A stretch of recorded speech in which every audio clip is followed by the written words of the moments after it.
de leer las Escrituras, realmente una gran responsabilidad estar acá adelante, pero también es un gozo servir a nuestro Señor y servirles a ustedes, como lo decía nuestro hermano José Ángel, servirles con los dones que el Señor nos ha dado, servirles de manera tal que agrade a nuestro Señor. Y una de las formas es predicar la palabra, darles a conocer lo que el Señor dice en las Escrituras. Pero no solamente es parte de mí, sino también del pueblo que escucha la santa palabra de Dios. Es un beneficio mutuo. Yo me gozo en estar acá adelante, yo me gozo realmente en estar en la presencia de nuestro Señor, reunido con mis hermanos en la fe. Y es un gozo también, y debería serlo para ustedes, estar aquí, escuchar la palabra del Señor, escuchar la santa ley de nuestro Señor. Entonces, en esa disposición, en reverencia, no simplemente como una religión, no como un culto místico, como lo ven algunas religiones, sino con entendimiento, con fe, con comprensión de lo que vamos a leer y de lo que vamos a escuchar. Les pido atendamos a la palabra de nuestro Señor. Vamos a Mateo para continuar el estudio expositivo de la palabra. Mateo capítulo 9. Voy a dar lectura del versículo 14 al 17. Mateo capítulo 9, del versículo 14 al 17, dice así: Entonces vinieron a él los discípulos de Juan, diciendo: ¿Por qué nosotros y los fariseos ayunamos muchas veces, y tus discípulos no ayunan? Jesús les dijo: ¿Acaso pueden los que están de bodas tener luto entre tanto que el esposo está con ellos? Pero vendrán días cuando el esposo les será quitado, y entonces ayunarán. Nadie pone remiendo de paño nuevo en vestido viejo, porque tal remiendo tira del vestido y se hace peor la rotura. Ni echan vino nuevo en odres viejos, de otra manera los odres se rompen, y el vino se derrama, y los odres se pierden. Pero echan el vino nuevo en odres nuevos, y lo uno y lo otro se conservan juntamente. Padre Santo y Eterno, solamente la comunión de los santos puede acercarse delante de ti confiadamente. Solamente tus hijos acercados a ti por medio de la gracia que has tenido, por medio de Jesucristo, podemos llamarte Padre. Y es esta mañana que nos dirigimos delante de ti para escuchar tu palabra, para aprender más de ti, para amarte más a ti. No hemos venido a conocernos a nosotros, hemos venido a conocerte a ti, a adorarte a ti, a alabarte a ti, a glorificar tu santo nombre.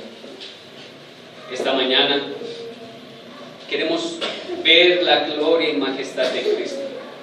Enséñanos de Cristo. Muéstranos a tu Hijo amado por medio de tu palabra. Y que el Espíritu Santo sea guiando nuestros corazones en humildad, con sencillez, al arrepentimiento. Perdona nuestra maldad, lávanos y purifícanos por medio de tu Espíritu Santo. Señor, te pido también, me ayudes a mí a exponer tu palabra. Yo que soy un siervo infiel, como dice tu palabra, siervo inútil, que simplemente hago lo que debo hacer, ni siquiera hago más de lo que debo hacer, tal vez ni siquiera hago lo que tú me pides. Sin embargo, Señor, tú te glorificas en nuestras debilidades. Guíame, Señor, para hablar cada una de las palabras que tú mismo quieres que hable. Que tu Espíritu Santo sea mi guía, y seas tú hablando a tus hijos y ministrando sus corazones por medio de la predicación.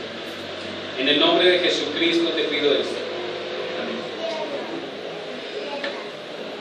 Pueden sentarse, hermanos. El pasaje que acaban de escuchar y que lo leí, tiene sus paralelos en el Evangelio que escribió Marcos, en el capítulo 2, del 18 al 22, y también tiene un paralelo en Lucas, capítulo 5, del 33 al 39. En esos capítulos muestra algunas cosas que son distintas a este relato, pero no significa que la Biblia se contradice, sino que va según a lo que el escritor quiere mostrar en ese momento a su público, a aquellos que iban a leer este evangelio. Por ejemplo, Mateo fue escrito a los judíos. Entonces, debido a que su público era judío, hay muchas palabras incluso que él usa que son dirigidas específicamente a judíos.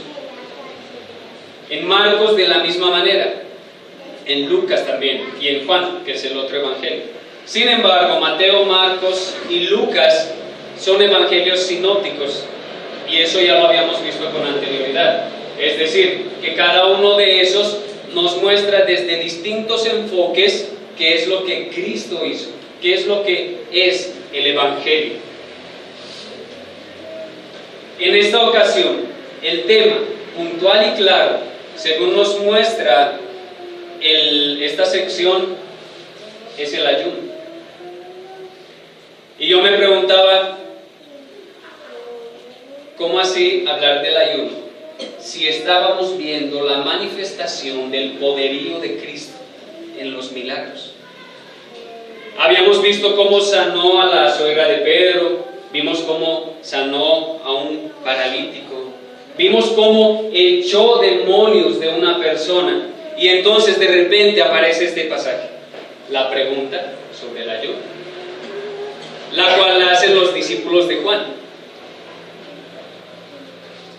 Sin embargo, nosotros sabemos que aunque tal parece que esto no tiene nada que ver con lo que estaba viniendo, con lo que venía diciendo Mateo, la Biblia es inerrante y es eficaz.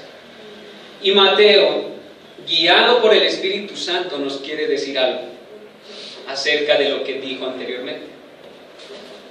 Acerca de este tema, hay un autor que dice, lo leo de manera textual. Este autor considera las lamentaciones como fiestas.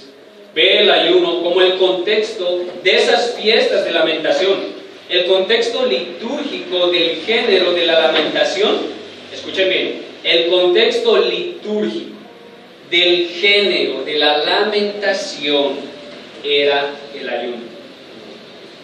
La gran fiesta, como lo dicen en el Antiguo Testamento, la gran fiesta de la lamentación que la comunidad solía celebrar con motivo de una desgracia pública.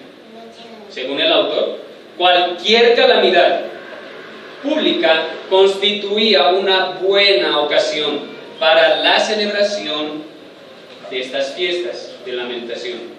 Por ejemplo, la guerra, la prisión, por ejemplo, el exilio en el Antiguo Testamento, peste, sequía, hambres, plagas.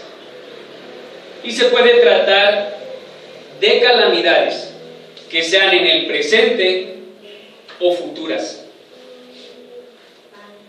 Cualquier otro tipo de males públicos previsibles.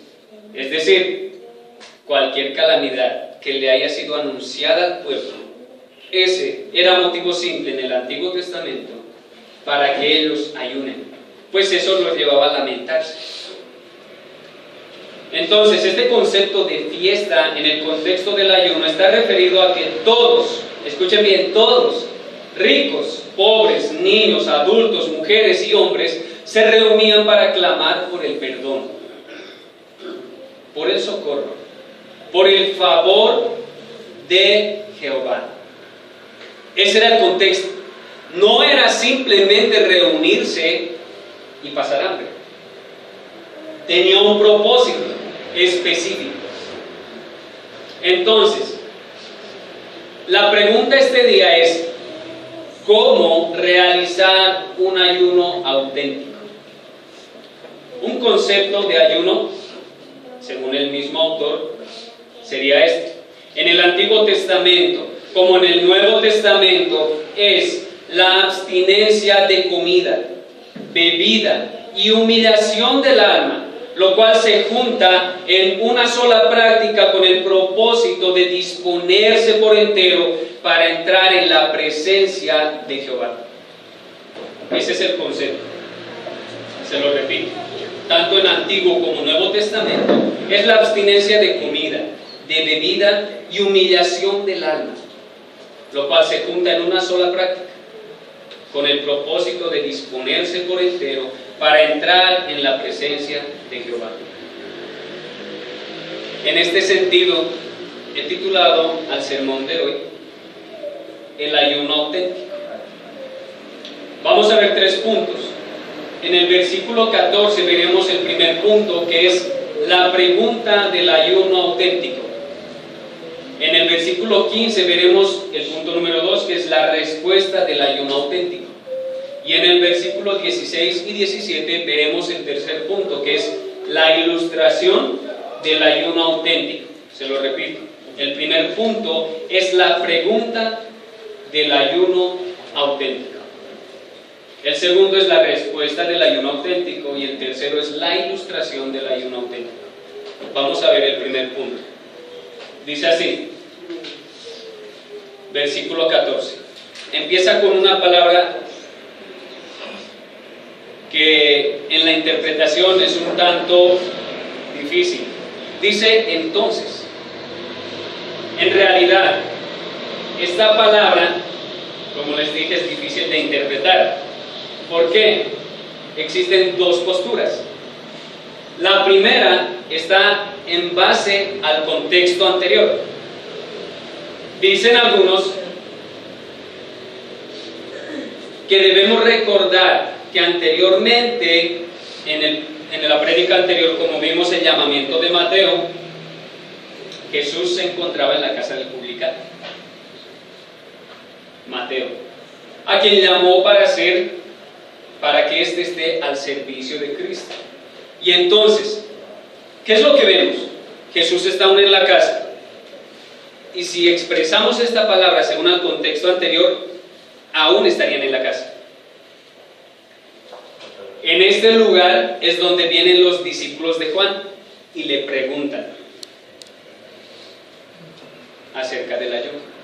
Esa es la primera postura, en base al contexto, que aún se encuentra en la casa de Mateo el publicano, reunidos en la fiesta que él había organizado.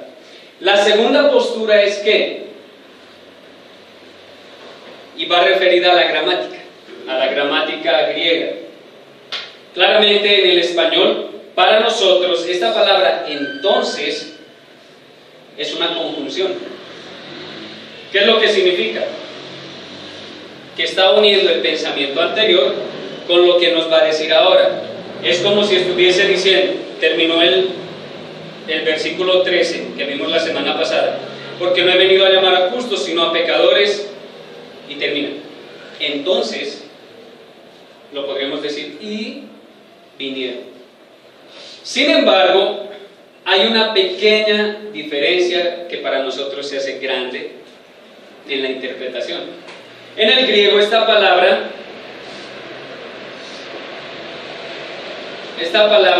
no es una conjunción, es un adverbio.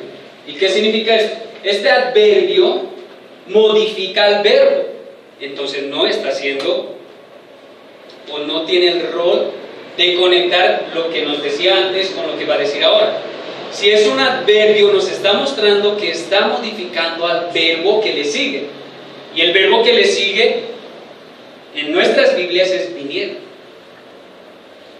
Entonces, esta segunda postura nos dice que en base a la gramática, Jesús ya no se encuentra en la casa de Mateo, ya no está en la fiesta, ya habían salido de ahí. ¿Y cómo podríamos traducir entonces esta palabra? Valga la redundancia.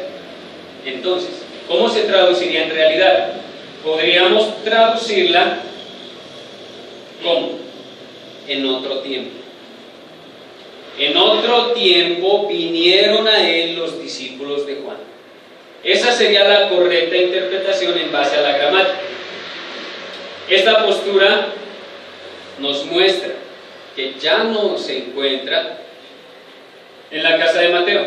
Ahora, hay algo más que apoya fuertemente esta postura o esta interpretación, y es que en la cultura judía, para cada una de esas personas, tanto fariseos, publicanos, los judíos, incluso los gentiles que vivían ahí, era totalmente irrespetuoso presentarse a una fiesta y empezar a hacer ese tipo de preguntas, o interrumpir la fiesta y empezar un debate, o querer empezar un debate de ese tipo. Entonces, los judíos, que respetaban tanto las tradiciones y las leyes, vemos que ahora sería difícil que se acerquen a esta fiesta. ¿Cuál es la postura que yo he tomado en base al estudio? Es la segunda. Si bien no sabemos dónde se encuentra específicamente por el contexto, sabemos que aún Jesús se encuentra en Capernaum. No había salido de Capernaum, pero ya no está en la casa de Mateo el publicano. Estos dos tipos de interpretación no es tan relevante, pero en base a lo que nosotros adoptemos, nos va a dar a entender todo lo que sigue después. Va a haber un distinto tipo de comprensión de lo que veamos después, según veamos cada una de estas posturas. Entonces, vinieron a él los discípulos de Juan, adoptando la segunda postura, en otro tiempo. Sabemos que está en Capernaum, que no ha salido de Capernaum, pero que no está en la casa del publicano. Entonces vienen los discípulos de Juan diciendo a Jesús. Los discípulos de Juan le preguntan algo. Sin embargo, no estaban solos. Están los fariseos con ellos. La Biblia nos dice claramente que ellos preguntaron a Jesús en este pasaje. Pero en Marcos nos muestra que preguntaron ambos. En Marcos nos dice que tanto los discípulos de Juan como los fariseos vinieron al mismo tiempo y que ellos estaban ayunando y que ambos le preguntaron a Jesús. En Lucas nos dice que vinieron a ellos los fariseos y quienes preguntaron fueron los fariseos. Ahora, ¿significa esto que la Biblia se contradice? No, simplemente debemos entender desde el punto de vista del escritor. Mateo quiere mostrar una cosa, Marcos otra cosa y Lucas otra. Sin embargo, llegamos a la conclusión de que quienes preguntan son los dos al mismo tiempo. Sin embargo, en Mateo, a quien quiere hacer énfasis es a los discípulos de Juan. ¿Por qué? Porque la pregunta de ellos es algo sincero.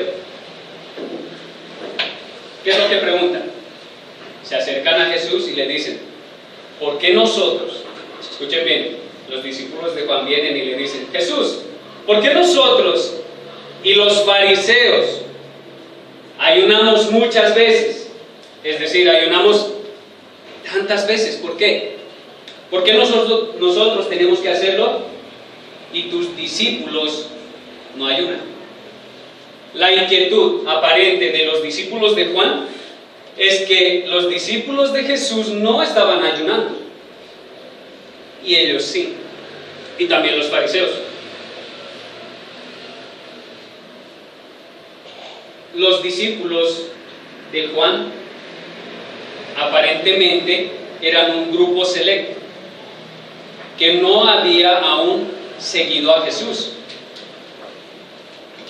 ¿Pero por qué? ¿Será que Juan les enseñó que no deben seguir a Cristo? Pues no. Juan, lo último que quiere, el apóstol Juan, lo último que quiere es que se haga un grupo aparte de los seguidores suyos. ¿Cómo sabemos esto?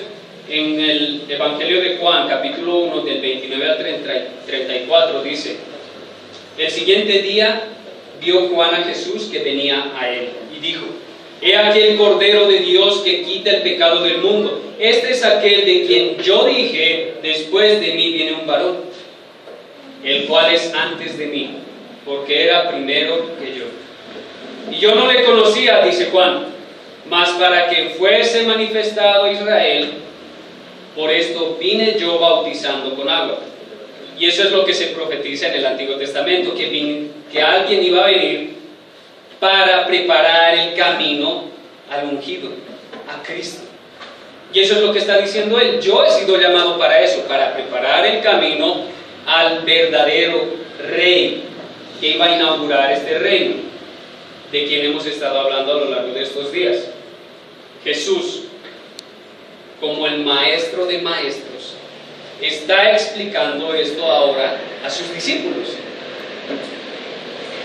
Nosotros sabemos, según el estudio que hemos realizado, que hay tres cosas que priman en ese momento para todo el pueblo judío, es decir, saduceos, fariseos, el Sanedrín completo, incluso algunos gentiles que podían ver eso. Las tres cosas o pilares fundamentales dentro de la religión de ese momento eran lo que habíamos estudiado en Mateo, en el Sermón del Monte. Primero, el ofrendar o dar limosna. El segundo era la oración. Y el tercero, que también estudiamos, era el ayuno. Esos tres eran pilares fundamentales dentro de la religión judía. Para ellos era tan importante que si alguno de ellos dejaba de hacer alguna de estas cosas, era un pecado muy grande. El ofrendar, el orar y el ayunar.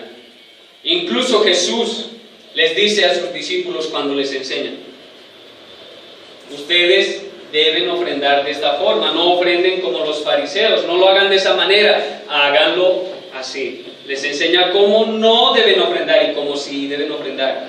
Después, con la oración, de la misma forma: ustedes no hagan como los fariseos y tampoco hagan como los gentiles, más bien hagan de esta forma. Y les enseña el Padre Nuestro: ustedes oraréis así. Igualmente con el ayuno, les enseña lo que no deben hacer en base a lo que hacían los fariseos, y les enseña lo que sí deben hacer en base a lo que Cristo mismo les está enseñando. Cristo no niega, Cristo no dice no ayunen, Cristo les dice sí, ayunen, pero háganlo de esta manera, no como los fariseos. ¿Qué hacían los fariseos? ¿Sí se acuerdan cuando estudiamos el Sermón del Monte? Los fariseos iban, se pintaban la cara como con ceniza, para que los pómulos se les pareciera que están como que ayunaron ya muchos días. Aparentemente lamentaban su desdicha por estar pasando hambre, tal vez 2, 3 días. Sin embargo, eso era mentira. Ellos comían. El ayuno empezaba a las 6 de la mañana. Entonces, de 5 a 6 de la mañana comían todo lo que podían. Empezaban el ayuno a las 6 de la mañana y a las 6 de la tarde, que terminaba el ayuno, y nuevamente volvían a sus casas y comían. Eso era un engaño total. Eso no es ayuno. Se engañaban a sí mismos. Ellos simplemente querían mostrarse a las personas de esa manera, como grandes ayunadores. Ahora, los discípulos le preguntan acerca de esto, porque para ellos era una regla ayunar los días martes y los jueves, 2 días a la semana. Era algo obligatorio. Ellos incluso ayunaban por cualquier cosa. En este contexto, y como vemos que ellos estaban ayunando, en el momento de preguntarle a Jesús, dice un autor que estaban ayunando porque estaba cerca una lluvia del norte, una lluvia que para ellos era algo muy fuerte, era como una desgracia que iba a suceder. Entonces ellos se encontraban ayunando públicamente, tanto fariseos como los seguidores de Juan el Bautista, por estas lluvias. Y eso nos muestra su preocupación. Imagínense, todos ayunando en la iglesia, pero viene un grupo separado que no está ayunando. Pues nosotros podríamos preguntar, pero ¿por qué ustedes no están ayunando y nosotros sí? Si para nosotros se impuso una regla, ¿por qué para ellos no? Yo quiero conocer eso, porque entonces yo estoy ayunando en vano. Y eso es lo que le preguntan a Jesús. ¿Por qué nosotros? ¿Y por qué los tuyos no? ¿Por qué nosotros ayunamos? Entonces, sea cual fuere la situación, estos personajes, los discípulos de Juan el Bautista y los fariseos, están preocupados de por qué Jesús y sus discípulos no ayunan. Y ellos sí. Y no solamente eso, sino que ellos están ayunando muy continuamente. Están ayunando muy seguido. Y seguramente en ningún momento, hasta ese momento, habían visto ayunando a los discípulos de Jesús. ¿Por qué? Porque recordemos lo que había pasado anteriormente. ¿Dónde estaba Jesús? Con Mateo. ¿Y qué estaban haciendo? Celebrando una fiesta. ¿Y qué se hace en las fiestas? ¿Qué se hace actualmente incluso cuando van a una fiesta? A comer, a beber, a festejar. Están de gozo, no tienen por qué lamentarse, no tienen por qué ayunar. Están de fiesta, estaban comiendo, estaban bebiendo, estaban disfrutando. Como decía nuestro hermano José esta mañana, estaban en coinonía. ¿Y acaso nosotros nos lamentamos cuando estamos en comunión? Pues no. Entonces eso es lo que les preocupa. Porque nosotros y los fariseos ayunamos. Esta pregunta nos lleva a una respuesta. Ellos están buscando una respuesta. Y Jesús, que tiene una forma siempre muy particular de enseñar, que es un pedagogo excelente, que es el pedagogo, es el maestro de maestros de las Escrituras, y en todo ámbito le responde con otra pregunta. Y eso nos lleva al punto 2, la respuesta del ayuno auténtico. Versículo 15. Jesús les dijo: ¿acaso pueden los que están de bodas tener luto entre tanto que el esposo está con ellos? Pero vendrán días cuando el esposo les será quitado, y entonces ayunarán.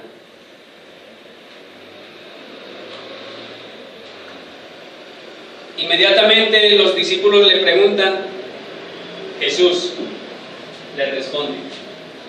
Pero esta respuesta es muy especial, tiene dos aspectos. Uno es negativo y otro es positivo. El primero dice: ¿acaso pueden los que están de bodas tener luto entre tanto que el esposo está con ellos? Esto es una respuesta clara y puntual. Está encerrada en una pregunta formulada de manera tal que la respuesta al final afirme todo lo expuesto. ¿Sí entendieron eso? Lo repito. La respuesta clara y puntual que da Jesús está encerrada en una pregunta formulada de manera tal que la respuesta al final afirme todo lo expuesto anteriormente. Para Jesús lo afirma, pero la respuesta clara a esta pregunta es no, obviamente no. Esta es una pregunta retórica. Todos comprendemos lo que es una pregunta retórica, ¿cierto? Es una pregunta que no necesita contestación del otro, porque ambos saben que la respuesta, sea afirmativa o negativa, ambos ya saben cuál es la respuesta.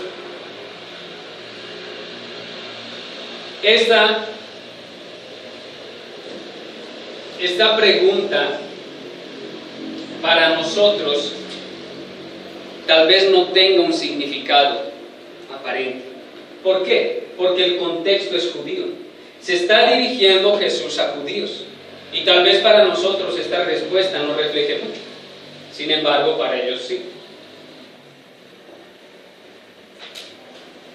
La respuesta la debemos explicar desde dos puntos de vista. Primeramente, debemos entender lo que es un ayuno para los judíos. Debemos aclarar primero que existen tipos de ayuno, y los voy a mencionar rápidamente porque eso lo estudiamos hace tiempo. Debido al ejemplo de Jesús, sí existen varios tipos. Primero, está el ayuno por el pecado público, realizado por todo el pueblo de Israel. Es un ayuno público, lo cual vemos en el Antiguo Testamento. Segundo, el ayuno por las calamidades o catástrofes naturales, lluvias, sequías, granizos y otras cosas más que podemos ver. Tercero, para afligir el alma y el cuerpo en reverencia a Dios. Aunque este ayuno, el tercero que les mencioné, este ayuno no podríamos decir que es específico del pueblo de Israel. ¿Por qué? Este ayuno ya se practicaba antiguamente por los de Siria, por los asirios, y eso se fue expandiendo por Asia. Entonces, ese ayuno no es exclusivo de los israelitas. ¿Por qué? Porque los sirios y algunas religiones, algunos pueblos de ese entonces del Antiguo Testamento ya practicaban ese tipo de ayuno, con el propósito de debilitar este cuerpo material, como lo veían ellos malo, debilitarlo y que su alma se pueda unir a su deidad, al tipo de Dios que tenga. Ese era el propósito de ellos. Para los judíos, el propósito del tercer ayuno era afligir el alma de manera tal que puedan depender totalmente de Dios. Ese era el propósito. Bien, existe un cuarto ayuno, el ayuno por luto, por tristeza o dolor. Este ayuno es a causa de aquellas personas que parten a la presencia de nuestro Señor y dejan un vacío en la vida de las personas. Y por último, en quinto lugar, existe el ayuno falso. Un ayuno de personas aparentemente devotas externamente, que se quieren mostrar a Dios como piadosas. Es lo que hacían los fariseos. ¿Recuerdan lo que hacían? Mostrarse externamente como sufridos y decir: ay Señor, me estoy muriendo, y que las personas lo vean. Sin embargo, ese ayuno refleja simplemente algo externo y no demuestra ningún tipo de cambio o arrepentimiento interno. Ni siquiera hay humillación interna. Simplemente este ayuno falso busca manipular a Dios para obtener sus bendiciones. Eso es lo que busca el quinto tipo de ayuno, lo cual incluso actualmente podemos ver. Yo no sé si en las iglesias reformadas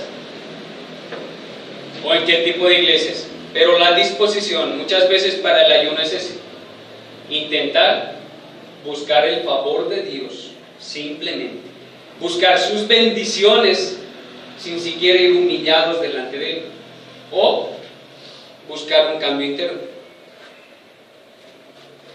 Entonces, vemos primero eso para entender el contexto, los tipos de ayuno. Segundo, ¿qué es para ellos el matrimonio? ¿Por qué le responde con este ejemplo? Porque Él les responde y les habla de un esposo y de los discípulos como los amigos de Él. Bueno, primeramente, los amigos del esposo era algo muy importante en ese momento, en ese entonces, en los matrimonios. Los amigos en el matrimonio, en esa semana de celebración tan hermosa que era el matrimonio, que era algo tan respetado y sublime, se llamaban los hijos del tálamo nupcial. Así se llamaban los amigos allegados al esposo, los hijos del tálamo nupcial. ¿Por qué?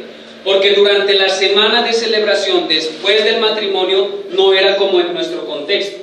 En nuestro contexto, si una pareja se casa, termina el matrimonio el sábado y tal vez el mismo sábado se van de viaje, la luna de miel, y después vuelven y nuevamente a la vida cotidiana, tal vez se van esa semana de vacaciones. Sin embargo, en este contexto, en el matrimonio, la pareja se quedaba durante una semana celebrando con todos los amigos, y los amigos más allegados al esposo permanecían junto a él durante esa semana. Como les dije, el nombre de ellos era los hijos del tálamo nupcial. También la familia y las amigas de la esposa compartían con ellos esa alegría. Ellos no se iban de viaje ni bien salían, no se iban a Jerusalén a visitar o de vacaciones al Mar Muerto. ¿Sí? Ellos se quedaban con los amigos en la celebración en la misma casa durante una semana. Entonces, entendemos estos dos puntos de vista, tanto el ayuno como el matrimonio es algo importante para ellos. El ayuno, debemos explicar lo que no está en la ley mosaica. No es una ley, sin embargo es algo de tradición que se llevó año tras año, siglo tras siglo, del Antiguo al Nuevo Testamento, y es algo que prevaleció en el Nuevo Testamento, y es por eso que vemos a los fariseos realizando ayunos. Entonces, la respuesta nos dice: ¿acaso pueden los que están de bodas tener luto? No, no pueden tener luto, porque están de bodas, están festejando, están celebrando esta ceremonia, este pacto matrimonial, juntamente con el esposo. Entonces, según esto y según lo que vemos, ¿quién es el esposo? Cristo. Cristo está con sus amigos en la celebración. Cristo está en medio de ellos, por lo cual no tienen por qué realizar ayuno. ¿Acaso podrán estar de luto mientras el esposo está con ellos? De ninguna manera. La respuesta es tan obvia como la pregunta: no. ¿Por qué? Porque el esposo está con ellos. La misma respuesta la encontramos en la pregunta, y es por eso que es tan importante. Los discípulos de Juan sabían que Jesús y sus discípulos no estaban ayunando, y Jesús les muestra el porqué. Porque ellos están en una fiesta, están regocijándose, porque la presencia misma del esposo está con ellos. El novio está junto a los amigos, no tienen por qué estar de luto. Cristo claramente se está mostrando a ellos como ese novio, y su sola presencia es motivo de gozo, y lo debería ser también para nosotros. La sola presencia de nuestro novio con la iglesia es motivo de gozo para nosotros.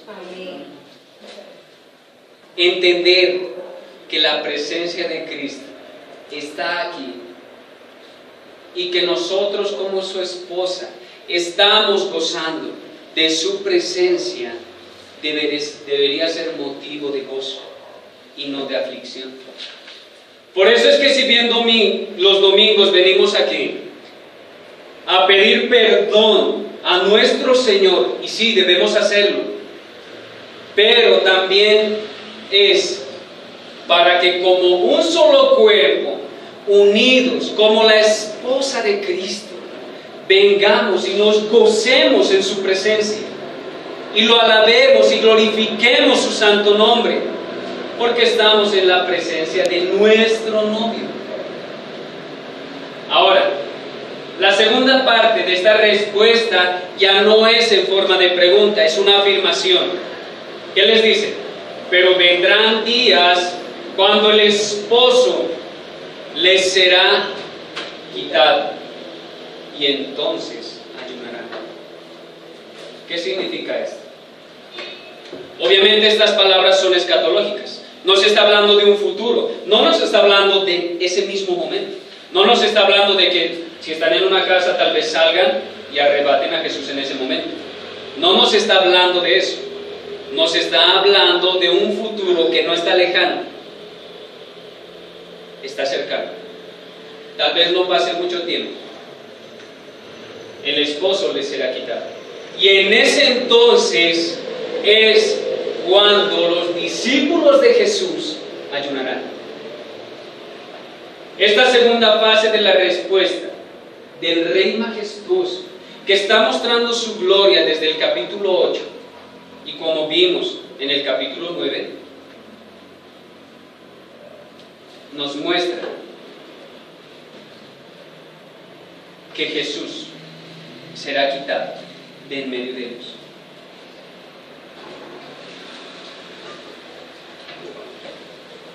Esto que Jesús está diciendo es un cumplimiento a una de las profecías más importantes en el Antiguo Testamento. Es una profecía mesiánica. Mesiánica porque habla del Mesías, y profecía porque iba a venir en un futuro.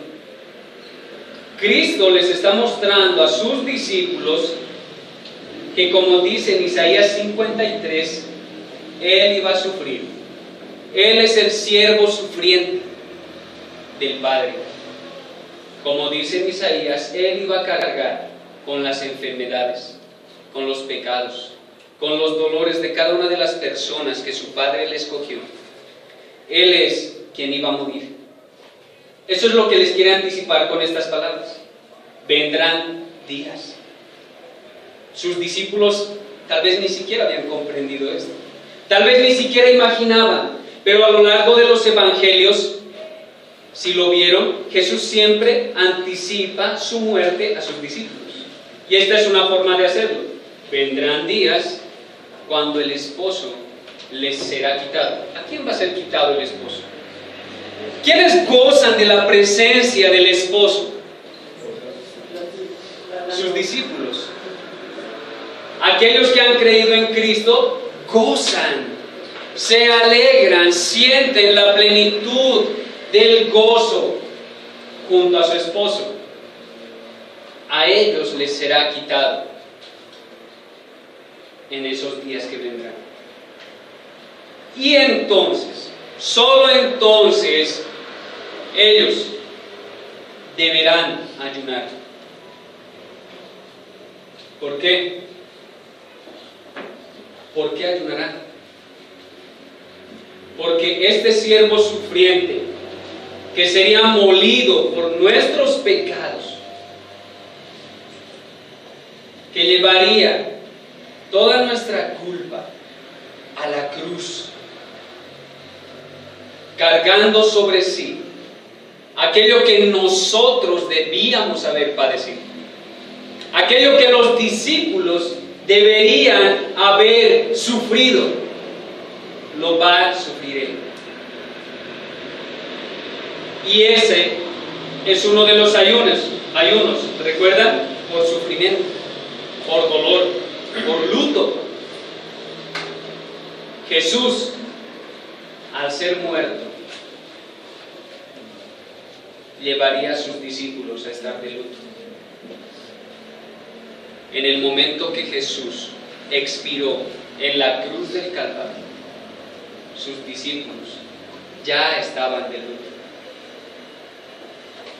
Eso es lo que quería expresar.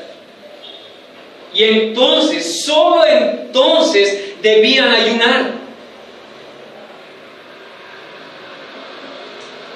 Pero lo que no entendían los discípulos de Juan y los fariseos era que mientras vivan encerrados en esas tradiciones de ayunos falsos, simplemente porque decían ayunar como los fariseos o por unas lluvias, buscando tal vez agradar simplemente a Dios con algo externo, no podían disfrutar del gozo de estar en la boda juntamente al esposo y disfrutar del banquete que tenían en su presencia.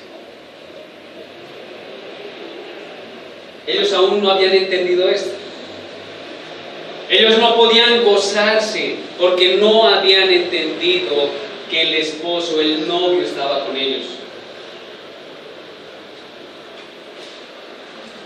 La presencia de Cristo, si bien el ayuno es el tema central, es el tema del cual se habla, la presencia misma de Cristo es lo más importante en este pasaje. Porque por la sola presencia de Cristo podemos estar gozosos y no hay ningún tipo de motivo por el cual debamos ayunar. Porque no hay aflicción, porque no hay tristeza. ¿Por qué? Porque la plenitud de la presencia de nuestro amado novio está con nosotros. Porque si Él está con nosotros, ¿por qué estaremos de luto?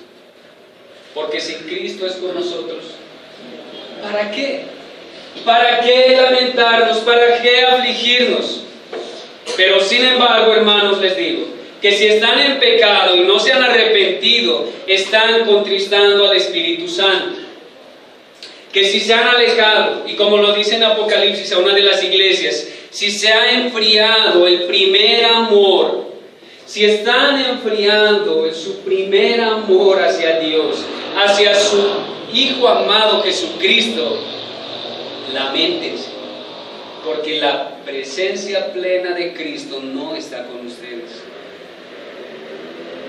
Pónganse de luto, porque tal vez aún ustedes están viendo a ese Cristo muerto en la tumba y no están viendo la magnitud de la presencia resucitada de nuestro majestuoso Rey. Tal vez aún estén de luto y no hayan visto la gloria de Cristo.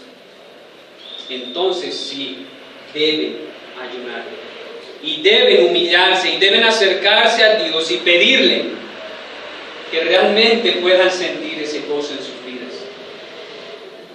Lo cual nos lleva al tercer punto.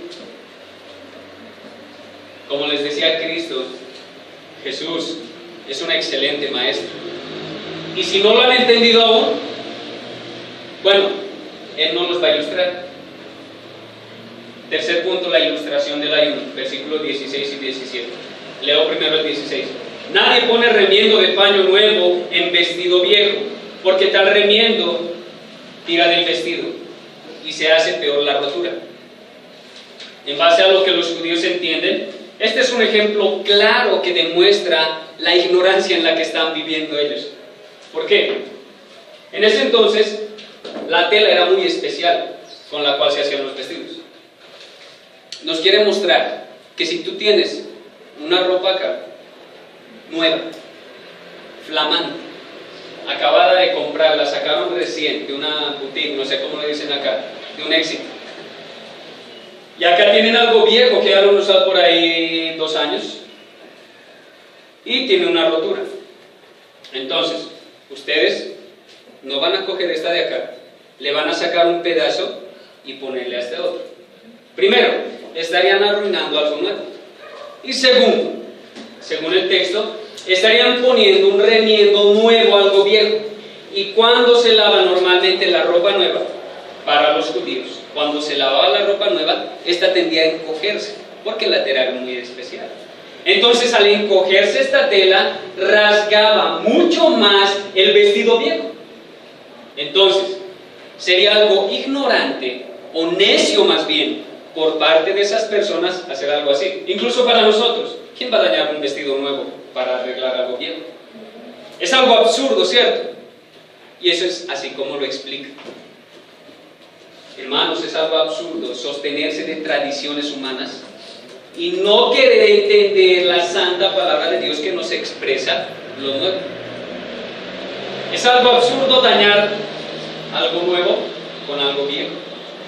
Querer sujetarse aún a algo viejo remendándole algo nuevo y que se rasgue peor de lo que ya está. Que la herida se haga mucho más grande. Y es lo mismo que quiere expresar en la segunda parábola. ¿Qué dice? Ni echan vino nuevo en odres viejos, de otra manera los odres se rompen y el vino se derrama y los odres se pierden. ¿Qué son los odres? Tal vez para nosotros no es algo común. Bueno, los odres eran como bolsas hechas de pieles, muchas veces de cabras, de carneros, de ovejas, las cuales agarraban, sacaban todo el contenido, sacaban toda la lana, lo limpiaban bien por dentro, por fuera, y quedaba solamente las patas de ellos, las amarraban, y la parte del cuello que le sacaban la cabeza quedaba como el cuello de una botella. Entonces, ¿qué hacían con esto? Esos eran los odres, en los cuales se almacenaba el vino. Entonces, los odres viejos normalmente ya estaban secos y ya habían cumplido su función. La función principal era de fermentar el vino nuevo. Cuando el vino nuevo se fermentaba, hacía que este cuero que estaba encogido se ensanche debido a la fermentación del vino.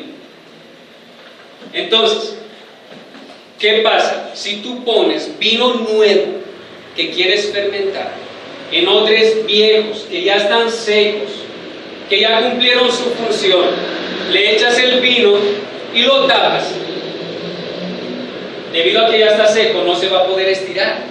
Ya no va a poder estirarse porque no es piel nueva, porque ya está viejo, ya está seco. Entonces, ¿qué pasa? Al intentar ensancharse debido al vino, se va a romper y se va a derramar el vino nuevo y se va a lastimar el odre, ya no sirve para nada. Es lo mismo que expresa. Lastimas, tanto en los dos ejemplos, lastimas algo nuevo y dañas más lo viejo y se pierde. Eso sucede muchas veces por la obstinación de las personas. Es lo mismo que sucede con los fariseos. Ellos preferían aferrarse a las tradiciones humanas que ellos mismos habían inventado en vez de creer en el Evangelio y dejar eso viejo para adquirir algo nuevo.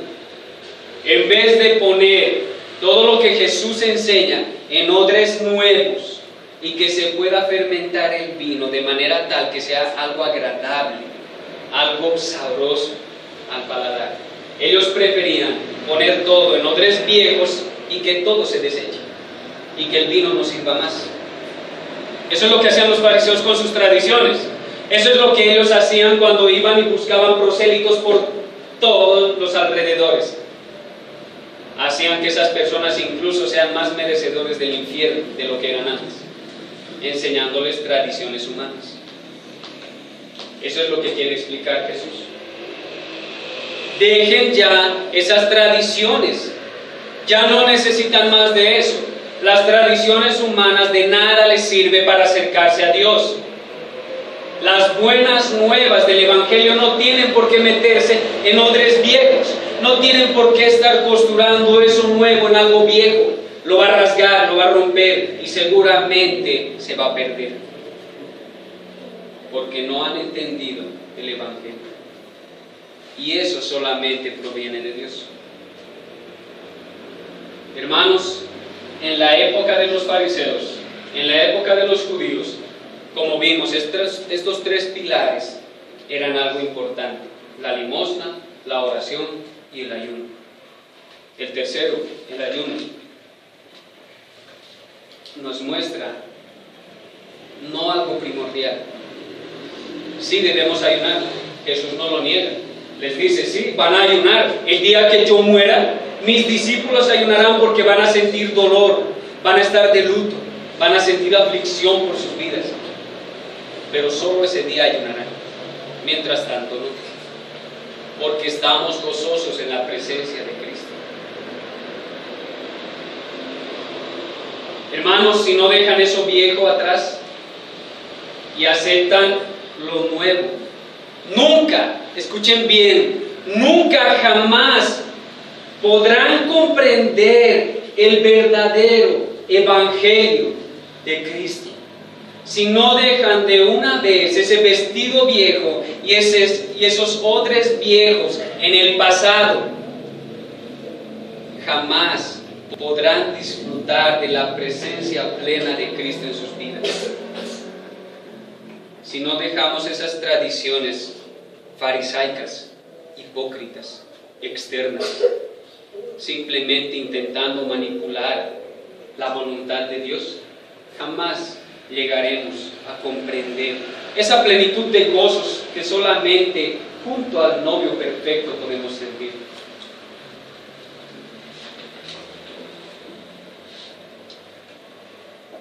Podríamos afirmar que el viejo hombre jamás podrá comprender y gozarse de la presencia del esposo. Escuchen bien, podríamos afirmar como creyentes que el viejo hombre que una vez antes fuimos, o que tal vez alguno aún sigue siendo,